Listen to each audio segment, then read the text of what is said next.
और हमारे शब्द ही हमारे अपमान के कारक होते हैं। तो निश्चित रूप से भाषा के ऊपर तो हमें निश्चित रूप से ध्यान रखना चाहिए। आप यहाँ से अगर पलटते जाएंगे, देखेंगे, पलटिए मेरे साथ, पलटते जाइए तो आप हमारे राम मेरा जो महानाट्य है उसके मंचन बापू सभागार में संपन्न होने जा रहा है।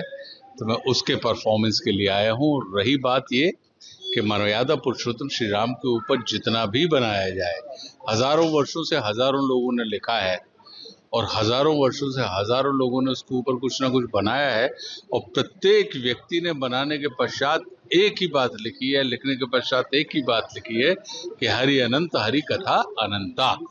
मतलब हमारी दृष्टि की सीमा है, उनकी सृष्टि की कोई सीमा नहीं है। तो हमें अपनी दृष्टि की सीमा को उनकी दृष्टि की सीमा मान के किसी भी चीज को, मुझे लगता है कि आप जब तक उसे देखे नहीं तो बिना देखे उसके ऊपर किसी भी किस्म की चर्चा करना नीतिपूर्ण व्यवहार नहीं है किसी भी कृति के साथ। मुझे तो परम विश्वास है कि जब हमने हमारे नाम का हमारा जो महानाट्य बना, नाटक बना, और वो बहुत अद्भुत, लोगों ने 500 के ऊपर शोज उसके हो चुके हैं और आज हम पटना में यहाँ पे संपन्न करने जा रहे हैं, तो निश्चित रूप से क्योंकि कथा ही इतनी विलक्षण, इतनी अद्भुत है मर्यादा पुरुषोत्तम श्री राम की, वो आपको आनंद देगी। सर, वर्तमान समय में जिस तरीके से यूथ जो है प्रोटेस्ट कर रहे हैं, सभी देख रहे हैं पूरे पर। देखिए, ये कहीं ना कहीं हमारा ये मानना है कि इसको जिसे आप प्रोटेस्ट कह रहे हैं उसे मैं ये मान के चलता हूँ कि वो अपनी इच्छाओं को व्यक्त कर रहे हैं, क्योंकि हमारे ही तो युवा है, हमारे संपर्क में आने वाले युवा हैं, और हमारे युवा अगर हमसे ही अपनी कोई बात नहीं कहेंगे कि हमारा भविष्य जो है उसे आप किस तरीके से, आप जिस तरीके से देखते हैं उस तरीके से हम भी कहीं ना कहीं अपने भविष्य को उज्जवल बनाना चाह रहे हैं। तो मैं इसको, आंदोलन और क्रांति में अंतर होता है। आंदोलन विषयगत होता है, कुछ समय के लिए होता है, जो कहीं ना कहीं घर में रहने वाले बड़े लोगों को सजग करता है, उन्हें चौकन्ना करता है और उन्हें उनकी तरफ देखने के लिए विवश करता है। तो मेरा अपना ये मानना है कि युवा जो भी है वो आपका ही, हमारे भारतवर्ष का युवा है।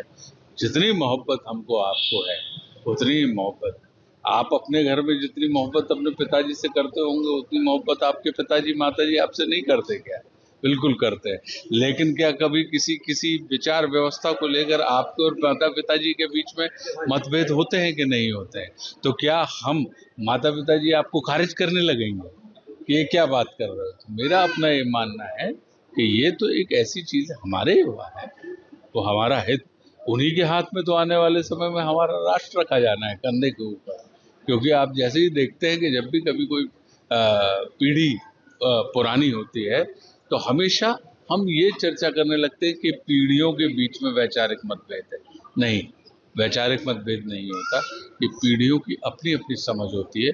उस समझ के अंदर सामंजस्य स्थापित करने के लिए जब जो थोड़ा बहुत कहीं ना कहीं जो हिलाव होता है वो मेल के लिए होता है। सर, वर्तमान समय में बॉलीवुड के जो एक्ट्रेस जंतर मंतर पे प्रदर्शन बोल दिया हमने, ये तो एक्ट्रेस कंगना रनौत ने जिस तरीके से बयान दिया, कहा जेएनजी को कि बदसूरत और भ्रष्ट है, कैसे देख रहे हैं उनके इस बयान को? देखिए, मेरा अपना ये मानना है कि शेर दहाड़ता है, हाथी चिंगाड़ता है, कुत्ता भौंकता है, तो किसी भी जीव की पहचान उसके स्वर से निकलने वाले कंठ से होती है। इसलिए भाषा का बड़ा महत्व होता है। भाषा के मामले में हमारे यहाँ पे ये अक्सर कहा जाता है कि बातन हाथी पात है और बातन हाथी लात।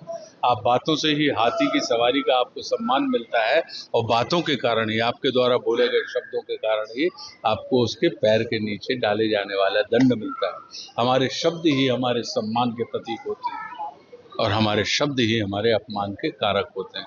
तो निश्चित रूप से भाषा के ऊपर तो हमें निश्चित रूप से ध्यान रखना चाहिए।